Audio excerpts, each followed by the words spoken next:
Monsieur Kifara Kapenda Kiki, pensez-vous que dans le parti AFDCA, toutes les conditions sont réunies pour que vous serviez maintenant la population congolaise? Bon, moi quand je suis entré dans l'AFDC, c'est que j'ai eu d'abord à choisir parmi plusieurs offres qui m'étaient...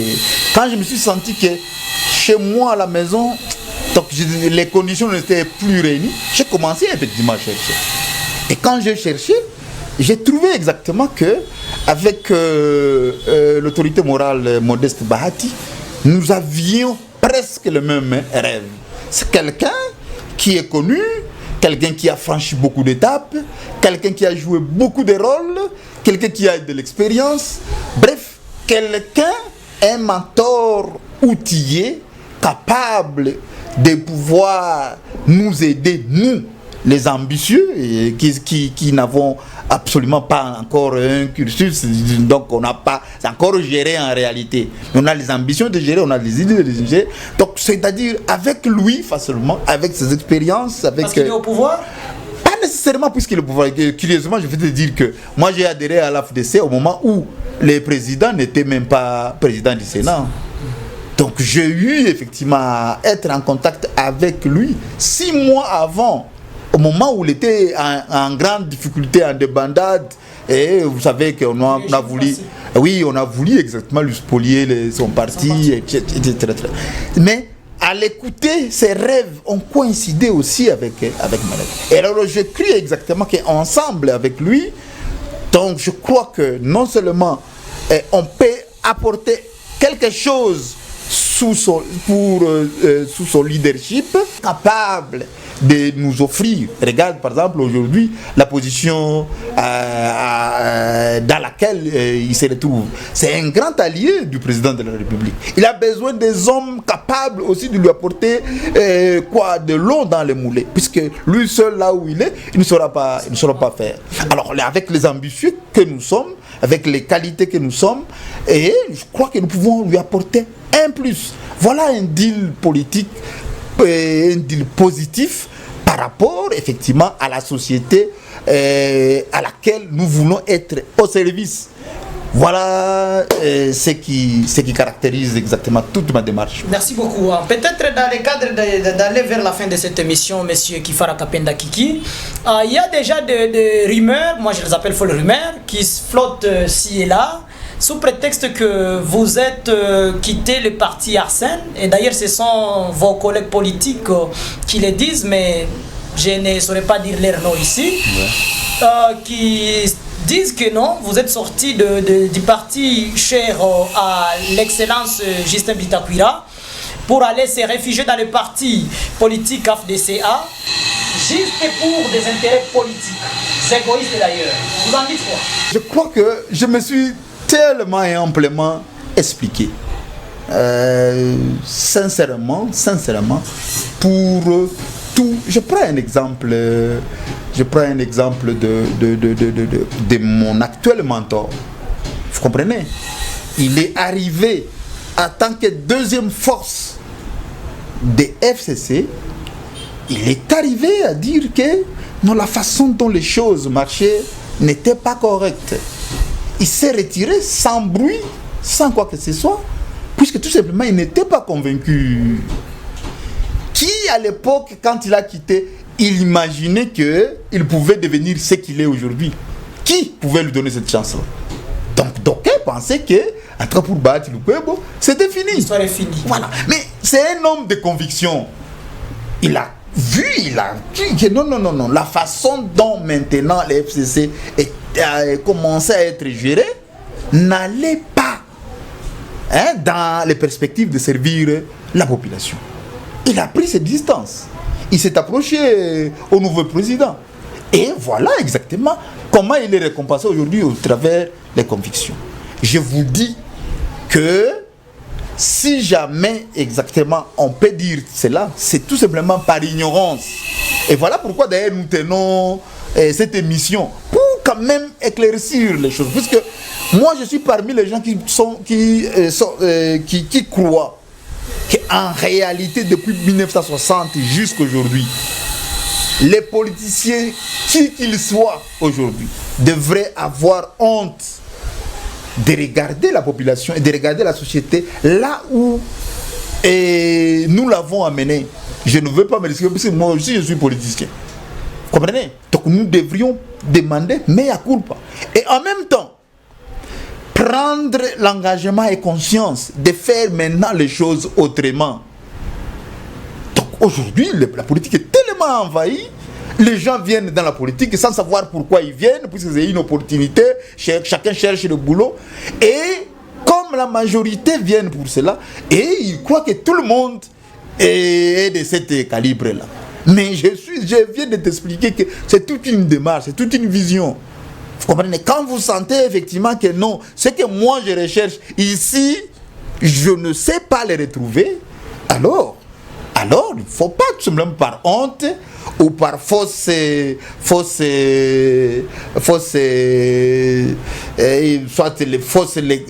loyauté, ça doit mourir là où vous devriez effectivement apporter quelque chose. Donc, c'est-à-dire, je n'ai pas quitté l'Arsène par vagabondage, j'ai quitté l'Arsène par conviction. Je me suis engagé dans la politique puisque je crois que la société dans laquelle nous habitons, où nous sommes d'abord propriétaires en tant que citoyens et où nous sommes acteurs en tant que politiciens, nous avons le devoir de changer notre société, changer notre pays, puisque l'image qu'a le Congo aujourd'hui ne nous mérite, ne nous ressemble pas. Alors, je suis parmi les acteurs. Mais maintenant, est-ce qu'il faut attendre jusqu'à ce qu'on va m'enterrer pour exprimer et montrer les qualités que j'ai? Et si peut-être là, je ne pouvais pas avoir peut-être cette liberté que j'ai aujourd'hui de pouvoir exprimer mes idées, mes ambitions, mes qualités à mon nom, vous comprenez? Alors peut-être je ne pourrais, peut-être je peux apporter quelque chose à la société.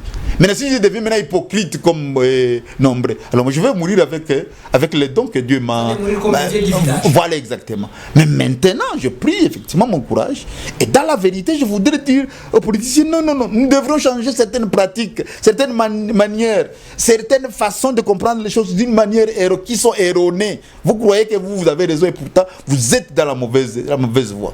Et c'est cette ignorance dans laquelle nous voulons faire sortir les gens pour les montrer exactement que, en quittant Arsène, je ne suis pas ennemi de l'Arsène, mais j'ai trouvé effectivement que je mérite mieux que ce que peut-être j'étais. Et maintenant, j'ai trouvé une opportunité, quant à eux aussi, de montrer le contraire. Mais moi, je voudrais, c'est que partout où je vais, je démontre. Je suis Brexit, effectivement, dans l'AFDC, on me donne l'opportunité de montrer ce que je dis. Je vais le montrer. Et pourquoi pas, si vous me donnez d'être chef de quartier aujourd'hui, je l'accepterai tout de suite, là, c'est un pouvoir. Mais le travail que je vais faire dans les quartiers va amener que demain, on me donne la commune. Et si je fais mieux à la commune, demain on va me donner la province, etc., etc. Voilà, moi, mon challenge, ce n'est pas le débat inutile, mais c'est tout simplement vraiment exercer les métiers pour lesquels je m'efforce de pouvoir comprendre mieux et être mieux, puisqu'aujourd'hui, effectivement, il y a une très grande confusion. Mais les commerçants deviennent des politiciens, les politiciens deviennent des commerçants, il y a des l'imbroglio. Et pourtant, effectivement, dans toute société, chacun devrait normalement se choisir les métiers qu'il maîtrise le plus mieux possible. Vous comprenez? Pour apporter le meilleur dans la société. C'est comme une équipe de football. Tout le monde n'est pas attaquant. Tout le monde n'est pas milieu. Tout le monde n'est pas gardien. Mais chacun a un rôle. Vous comprenez? Vous pouvez être cordonnier et vous jouez votre rôle de cordonnier correctement dans un terrain de compétition pour la société. Et on dit non, ça c'est vraiment un bon cordonnier. Et nous les politiciens, nous devions nous distinguer en nous débarrassant des vieilles habitudes, en nous débarrassant des vieilles habitudes qui nous ont amenés là où nous sommes aujourd'hui. Et nous devrions avoir beaucoup plus de gens qui entrent en politique par vocation, par conviction, par un idéal, pour qu'exactement, chacun, quand on le met dans un poste, il se distingue, puisque tout simplement, il connaît ce qu'il est venu faire. Merci. Servir et non se servir, tel est votre slogan. Monsieur Kifara Kapenda Kiki, quel peut être votre dernier mot? Alors, le dernier mot, c'est que je voudrais effectivement dire aux spectateurs, par rapport à la situation que nous traversons, je crois que les Congolais doivent se remettre. Vraiment, bientôt là, nous allons célébrer notre 60e anniversaire, 61e anniversaire de l'indépendance. C'est vrai, nous avons chanté l'hymne national tout en étant endormis. On nous a toujours interpellé, debout Congolais, debout Congolais. Je crois qu'il est temps maintenant de se mettre debout, les Congolais. Parce que ceux qui vont bâtir ce pays, c'est nous, les Congolais. Mais nous allons le bâtir, pas en ayant d'une part les spectateurs et d'autre part les acteurs. Non, nous tous, nous sommes des acteurs pour bâtir le nouveau Congo. Et chacun dans un métier qu'il maîtrise très bien, puisque nous tous, nous ne serons pas des politiciens, nous tous, nous ne serons pas des commerçants, nous tous, nous ne serons pas des journalistes tels que vous l'êtes. Donc chacun a un métier et au moins qu'il essaie à se mettre debout pour contribuer à ce que les Congos de demain soient différents de celui que nous avons, nous vivons, puisque nous voulons travailler à ce que demain nos enfants puissent hériter d'un Congo qui a été bâti par des pères. Donc, c'est-à-dire, j'appelle à toute la société de se mettre debout et que chacun, là où il est, il fasse quelque chose. Vous allez m'excuser, il m'arrive des fois aujourd'hui, notre société est déjà aujourd'hui caractérisée par les mensonges. Donc, et vous êtes les journalistes, donc, qui avez comme métier de chercher la vérité, la lumière. Vous comprenez? Puisqu'on ne peut pas construire une société sur le mensonge. Vous voyez maintenant déjà quel rôle vous allez jouer? Un très grand rôle. Vous comprenez? Donc même maintenant, si on néglige votre métier et que nous tous nous devenons des politiciens avec les caractéristiques des antivaleurs, donc ce qui signifie que notre pays n'aura pas de joie. Mais si chaque métier est pris en compte et que chacun fier et combat pour le changement dans son métier, donc nous avons un Congo, moi j'y crois, un Congo d'avenir. Et nous sommes comme on a dit qu'un éléphant qui était tombé. Et une fois il se met debout, attention, hein, il y a seulement que les étrangers qui connaissent la valeur du Congo. Franck Fanon a dit que l'Afrique a la forme des revolvers dont la gâchette se trouve. Voilà, c'est-à-dire nous avons un très grand rôle à jouer en Afrique. Mais aussi longtemps que nous sommes malades, toute l'Afrique est encore malade. Ainsi s'achève l'émission Tour de Table, une émission qui vous arrive grâce à la télévision Vira News TV. À la présentation, je suis Olivier Ramazani Alvin. Nous étions avec Kifara Kapenda Kiki. D'ici et là, portez-vous bien.